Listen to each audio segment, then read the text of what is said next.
नमस्कार, राधे राधे, जय श्री कृष्णा, जय श्री राम। मैं सीपी आप सभी का आपके अपने चैनल सीपी मैथ मस्ती में हार्दिक अभिनंदन करता हूं। जैसा कि मैं आपसे पिछले वीडियो में एक वादा किया था कि मैं आपको सिंधु घाटी सभ्यता के बारे में एक मज़ेदार कहानी सुनाने वाला हूं, उसी के मुताबिक आज मैं हाजिर हूं आपके सामने। और साथ ही साथ मैं आपके लिए 2 लाइनें लेके आया हूं जिससे आपको ऊर्जा मिलेगी। जीत पक्की हो तो कायर भी लड़ते हैं। अगर हरदम डरने वाला व्यक्ति को ये पता चल जाए कि हमारी जो जीत है वो पक्की है, तो वो भी लड़ने को तैयार होता है। लेकिन बहादुर कौन होता है? बहादुर तो वो है जो हार पक्की हो तो भी मैदान नहीं छोड़ता। बहादुर की खास बात क्या होती है कि उसे ये कन्फर्म होता है कि हमारी हार पक्की है, फिर भी वो अंत समय तक, अंतिम सांस तक मैदान नहीं छोड़ता। तो साथियों, आपको बहादुर बनना है, न कि कायर, और अंतिम सांस तक आपको अपनी मंजिल के लिए लड़ना है। तो शुरू करते हैं हम सिंधु घाटी सभ्यता के बारे में। पहली बार सिंधु घाटी सभ्यता की जो जानकारी है वो हमें कहाँ से मिली? पहली बार जो जानकारी देने वाले व्यक्ति कौन थे और इसकी जो जानकारी है वो कब मिली? तो सिंधु घाटी सभ्यता की जो पहली बार जो जानकारी है वो हमें मिली थी, एक भाई साहब थे जिसका नाम था चार्ल्स मेसन। और ये भाई साहब घूमने के लिए आए, यानी कि भ्रमण करने के लिए आए, और ये सिंधु नदी के आसपास भ्रमण कर रहे थे।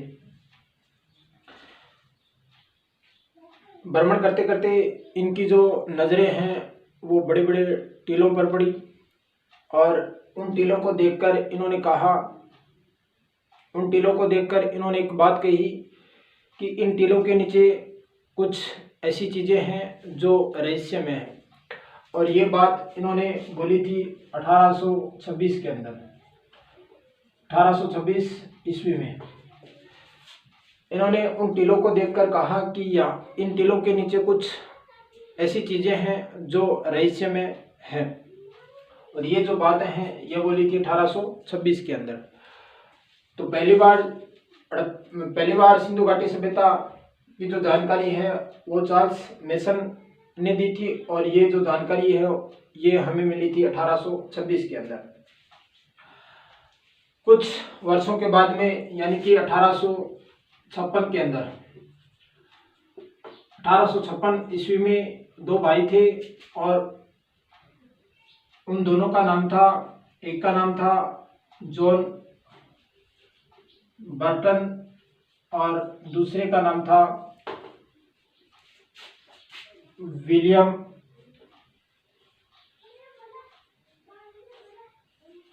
बर्टन। इनको एक काम सौंपा गया था, और वो काम था अमृतसर से लाहौर तक रेल लाइन बिछाने का। ये 2 भाई थे और इनको एक काम सौंपा गया था, वो सौंपा गया था अमृतसर से लाहौर तक रेल लाइन बिछाने के लिए। तो रेल लाइन के नीचे कुछ ऐसी मजबूत चीज़ दी जाती है जिससे रेल लाइन है वो नीचे न धंसे। तो ये दोनों भाई उस जगह को देखने के लिए गए जहाँ रेल लाइन बिछनी थी।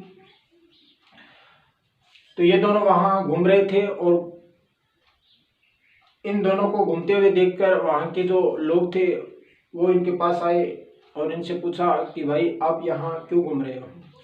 तो इन्होंने कहा कि हमारी एक समस्या है, हमें अमृतसर से लाहौर तक रेल लाइन बिछानी है, और रेल लाइन बिछाने के लिए हमें ऐसी मजबूत चीज़ चाहिए जिससे जो रेल लाइन है वो नीचे न धंसे।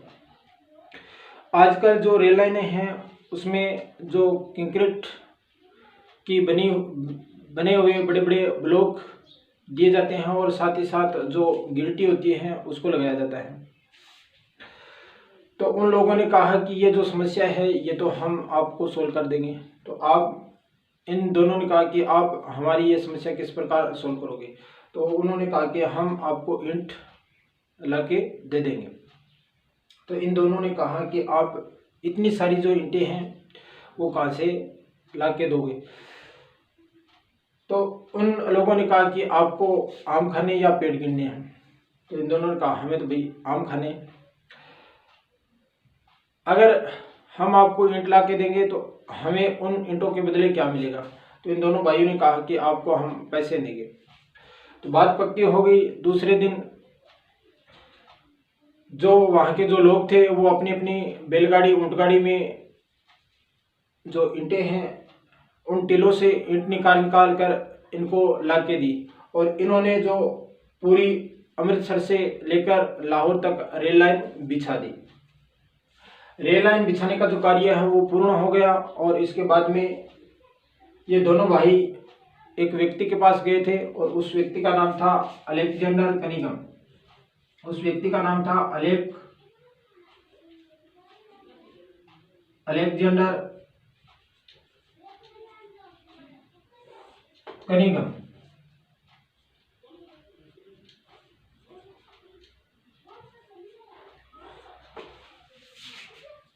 अलेक्जेंडर कनिंघम और अलेक्जेंडर कनिंघम है वो थे रेल लाइन बिछाने का नेतृत्व करने वाले व्यक्ति। और इन्होंने दोनों ने कहा कि आपके द्वारा सौंपा गया जो कार्य था वो हमने पूर्ण कर दिया। तो इन्होंने कहा ठीक है, हम उसका सर्वेक्षण करेंगे, उसको देखकर आएंगे। तो ये भाई साहब थे, ये 1875 के अंदर उस रेल लाइन को देखने के लिए गए। तो जो रेल लाइन थी उसके नीचे ईंटें थी। ईंटों को देखकर इन्होंने कहा कि ये जो ईंटें हैं ये आपको कहाँ से मिली।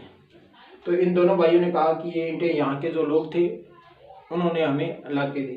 तो जहाँ से ये ईंट लाई गई थी उन टीलों को देखकर और उनका सर्वे किया। और सर्वे करने के बाद में इन्होंने एक बात कही कि यहाँ जरूर कोई शहर है और वो शहर है वो बहुत ही क्या है, पुराना है। ये बात किसने कही? अलेक्जेंडर कनिंघम ने कही। और ये बात कही थी 1875 के अंदर। 1875 के अंदर उन टीलों का जो सर्वे किया गया था वो किया गया था अलेक्जेंडर कनिंघम के द्वारा। तो इतनी बात उम्मीद करता हूँ कि आपको अच्छी तरीके से समझ में आ गई होगी। सबसे पहली बात थी, पहली बार जानकारी देने वाले चार्ल्स मेसन 1826 के अंदर। रेल लाइन बिछाने का जो कार्य किया था वो क्या था, दो भाई थे जो इंजीनियर थे। एक का नाम था जॉन बटन और दूसरे का नाम था विलियम बटन। और ये जो रेल लाइन बिछाने का जो कार्य प्रारंभ हुआ था वो ये हुआ था 1856 के अंदर। और रेल लाइन बिछनी थी अमृतसर से लेकर लाहौर तक। रेल लाइन बिछाने का जो नेतृत्व कर रहे थे वो कर रहे थे अलेक्जेंडर कनिंघम। अलेक्जेंडर कनिंघम ने इन ईंटों को देखकर उस टीले का जो सर्वे किया वो किया था 1875 के अंदर। और 1875 के अंदर सर्वे करने के बाद में इन्होंने एक बात कही कि यहाँ जरूर कोई शहर है और वो शहर बहुत ही क्या है, पुराना है। इसके बाद में जो अलेक्जेंडर कनिंघम हैं ये भाई साहब गए थे लॉर्ड कर्जन के पास। किसके पास गए थे? लॉर्ड कर्जन के पास। और उनको एक बात कही कि जो टीले हैं उनके नीचे जरूर कोई ना कोई शहर है और वो शहर बहुत ही पुराना है। लॉर्ड कर्जन थे, उन्होंने 1904 के अंदर, लॉर्ड कर्जन ने 1904 के अंदर भारत के अंदर एक पुरातात्विक विभाग की स्थापना की। 1904 के अंदर पुरातात्विक विभाग की स्थापना की। और ये जो स्थापना है ये हुई थी कोलकाता के अंदर। और किसके द्वारा की गई थी? वो की गई थी लॉर्ड कर्जन के द्वारा। और पुरातात्विक विभाग की स्थापना करवाने का जो प्रयास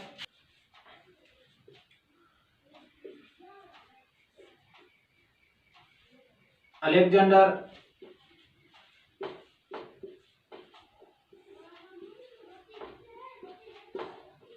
कनिंघम के भारत के अंदर जो पुरातात्विक विभाग की जो स्थापना हुई थी वो हुई थी 1904 के अंदर। और कहाँ की गई थी? कोलकाता में। और किसके द्वारा की गई थी? लॉर्ड कर्जन के द्वारा। और प्रयास जो रहे थे वो रहे थे अलेक्जेंडर कनिंघम का। और इसी कारण भारतीय पुरातत्व विभाग के जो जनक हैं वो कहे जाते हैं अलेक्जेंडर।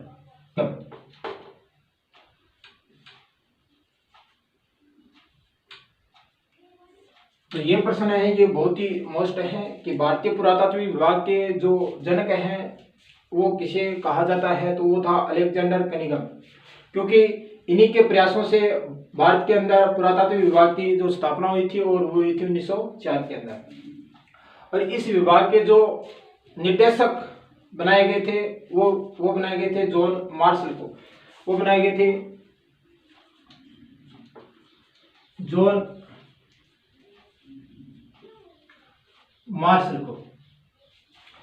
इसके जो पुरातत्व विभाग के जो निर्देशक थे वो थे जॉन मार्शल। तो इतनी बात है वो आपको अच्छी तरीके से समझ में आ गई कि पुरातत्व विभाग की जो स्थापना है वो हुई थी 1904 के अंदर, और कहाँ हुई थी, कोलकाता के अंदर, और किसके द्वारा की गई थी, लॉर्ड कर्जन के द्वारा। और जो पुरातत्व विभाग की जो स्थापना कराने का जो प्रयास रहा था वो रहा था अलेक्जेंडर कनिंघम का। इसी कारण भारतीय पुरातत्व विभाग के जो जनक हैं वो अलेक्जेंडर कनिंघम को कहा जाता है, और इसके जो निर्देशक हैं वो बनाए गए थे जॉन मार्शल को। और जो जॉन मार्शल थे उनको इस विभाग का जो निर्देशक जो बनाया गया था वो बनाया गया था 1920 के अंदर।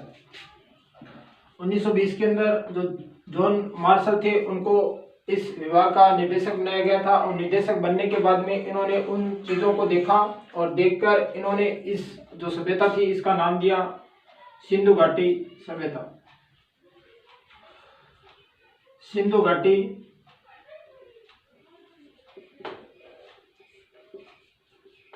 सभ्यता। और सिंधु घाटी सभ्यता कहने के पीछे कारण था कि जो टीले थे वो ज़्यादातर सिंधु नदी के आसपास थे, और सिंधु नदी के आसपास होने के कारण इसका जो नाम दिया गया था सिंधु घाटी सभ्यता। और जो जॉन मार्शल थे इन्होंने खुदाई का जो नेतृत्व है वो सौंपा था राय बहादुर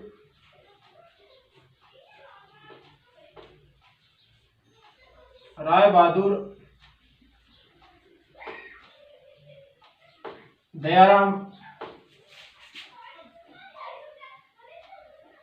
साहनी को।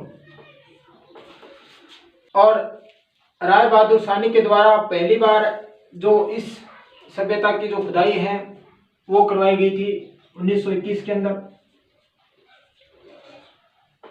1921 के अंदर सबसे जो पहला जो उत्खनन है वो 1921 में प्रारंभ किया गया था, और ये जो सर्वप्रथम जो खुदाई की गई थी वो की गई थी हड़प्पा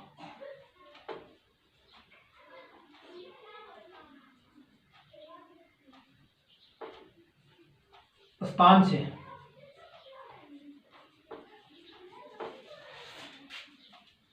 पहली बार जो खुदाई है वो 1921 में प्रारंभ की गई थी, और ये जो खुदाई है ये हड़प्पा नामक स्थान यानी कि पाकिस्तान, जो हड़प्पा है ये पाकिस्तान का एक स्थान है, वहाँ से इसकी खुदाई की गई थी। और खुदाई करने के बाद में इस सभ्यता का जो नाम है वो हो गया हड़प्पा सभ्यता।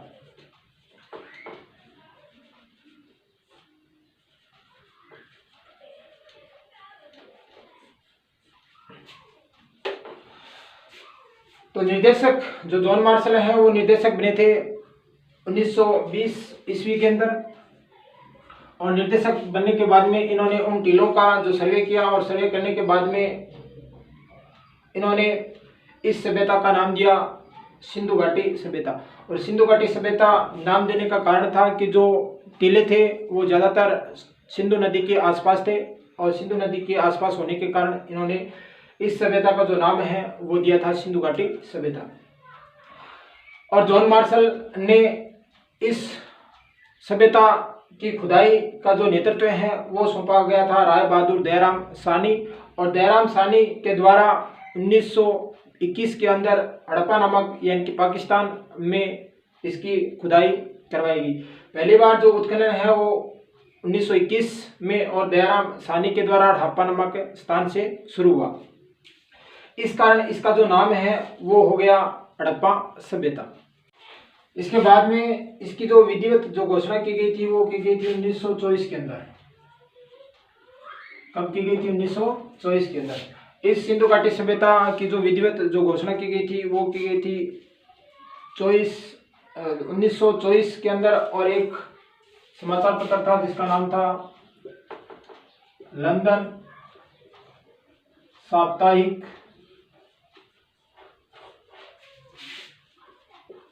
समाचार पत्र। इसमें इस सभ्यता की विधिवत घोषणा की गई थी और इस सभ्यता के अन्य नाम भी थे, यानी कि खुदाई करने के बाद में बहुत सारी जो तांबे की चीज़ें मिली, बहुत सारी कांसे की चीज़ें मिली और बहुत सारे बड़े बड़े नगर भी मिले।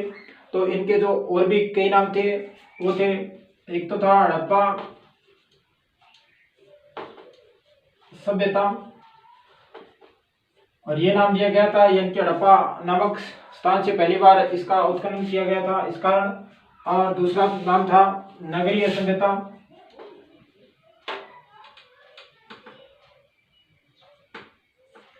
नगरीय सभ्यता क्योंकि वहाँ बड़े बड़े नगर मिले थे।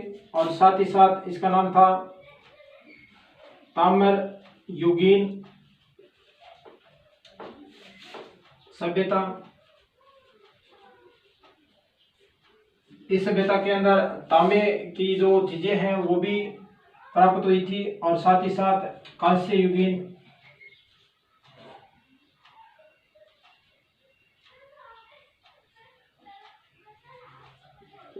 युगीन सभ्यता, यानी कि यहाँ कांसे की जो वस्तुएं हैं वो भी मिली थी। तो अनेक चीजों के कारण इसे अलग अलग नाम दिया गया था।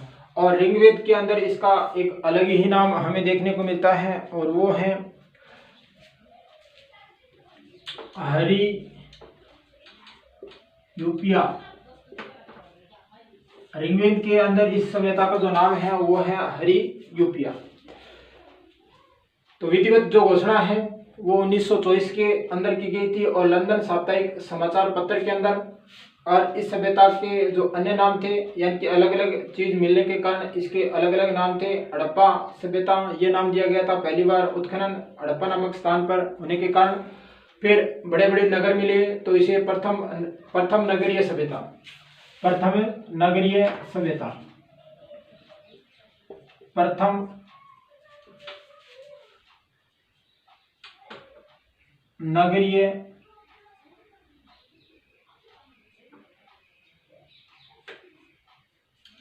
प्रथम नगरीय सभ्यता।